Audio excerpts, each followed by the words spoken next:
Bonjour, bonsoir, la grande famille ivoirienne et la grande famille internationale.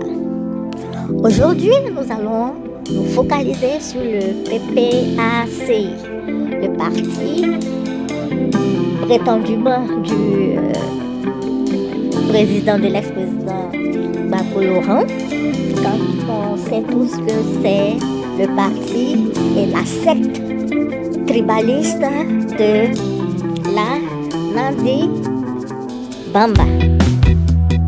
Ok. Pourquoi nous allons nous focaliser sur ce parti aujourd'hui? Tout simplement parce que ce groupement sectaire s'amuse avec la population ivoirienne, toute la population ivoirienne en public, et prend en otage la jeunesse ivoirienne. Avant de commencer, nous vous rappelons qui nous sommes, la chaîne de la vérité, la chaîne qui ne tourne pas autour de la vérité, la chaîne qui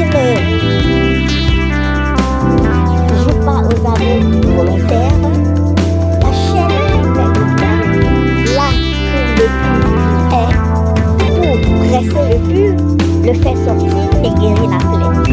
Donc, vous nous entendrez parler de manière crue, sans filtre, gros. Nous en avons que faire des états d'âme parce que nous voulons une guérison. Et quand on veut la guérison, on soigne. D'abord, on repère le mal et on soigne le mal. Et souvent, les médicaments du mal font mal.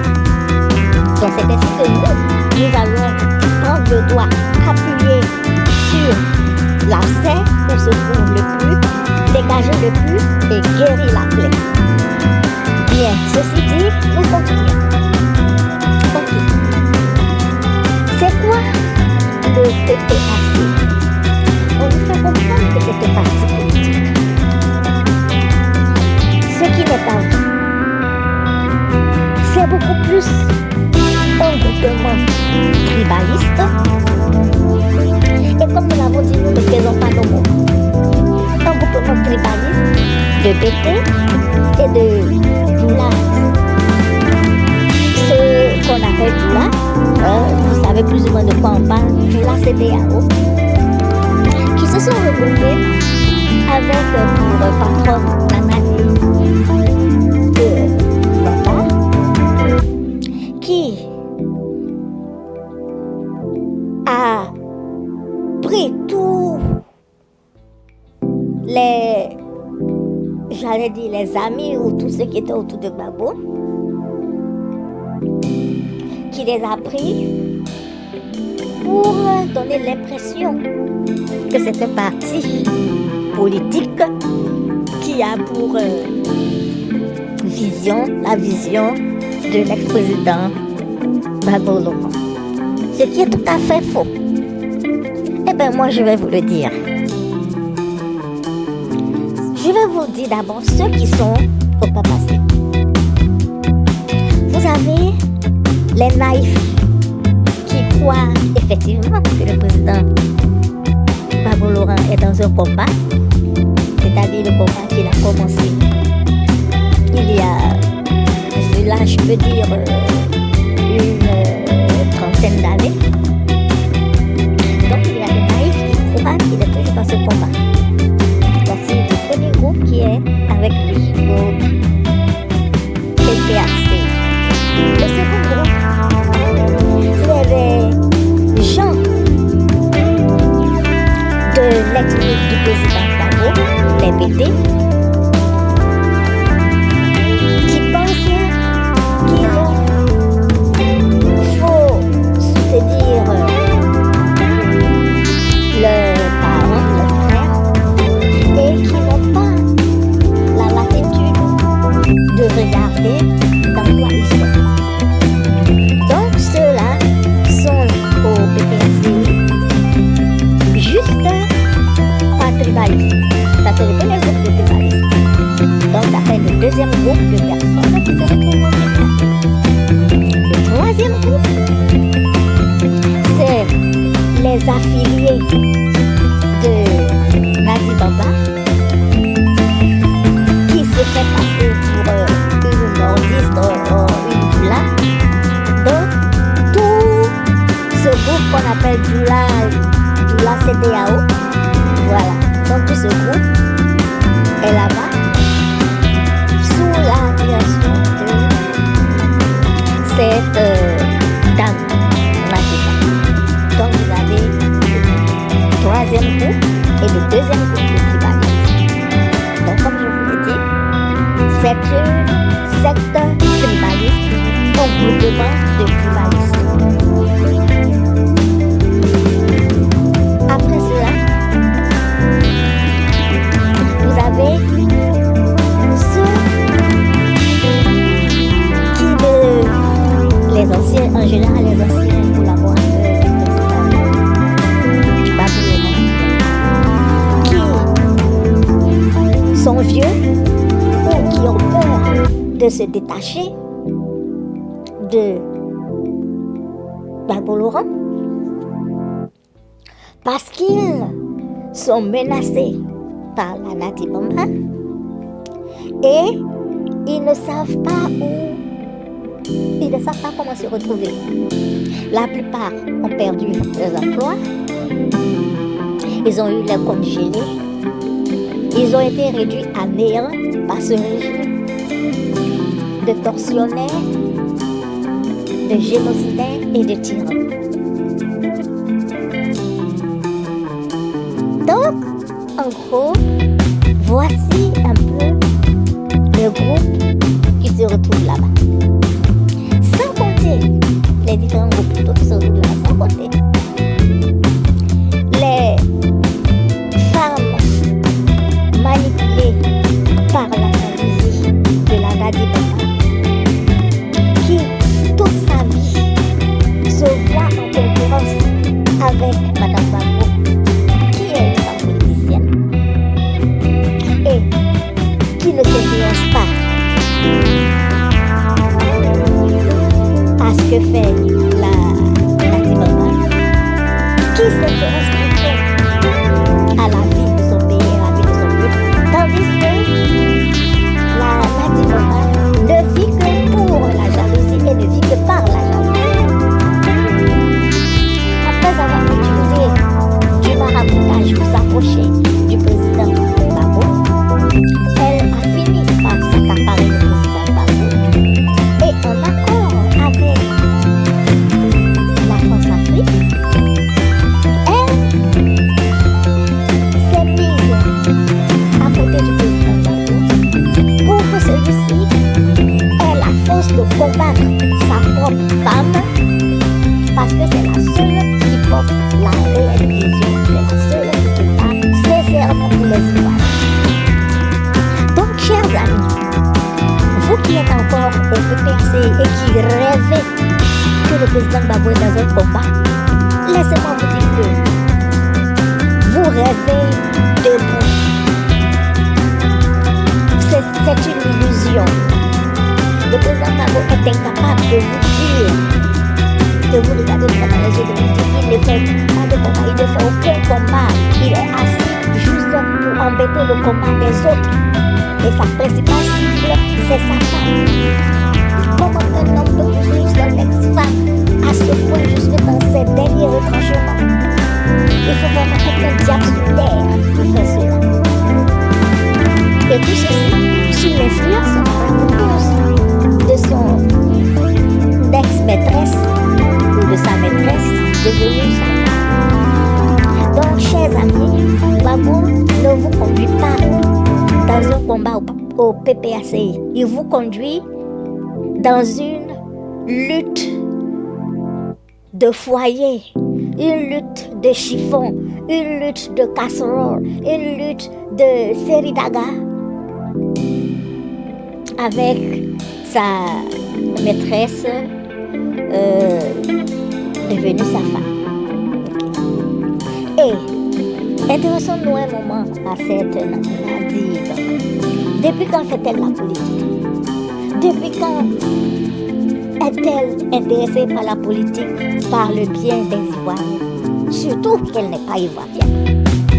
Mais elle se prétend Mao ou Naouka. On sait tous comment les gens, les envahisseurs s'attribuent des régions et des ethnies en Côte d'Ivoire. Donc, cette personne, cette Nadia Tamba, elle joue le rôle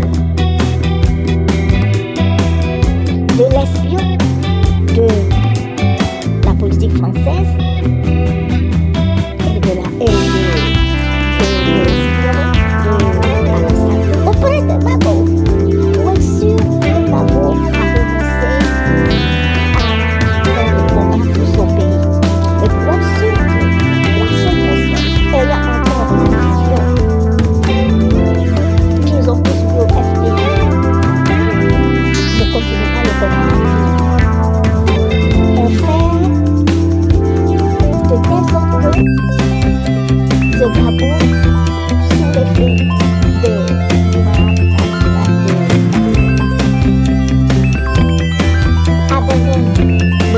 mais sans le dire ouvertement.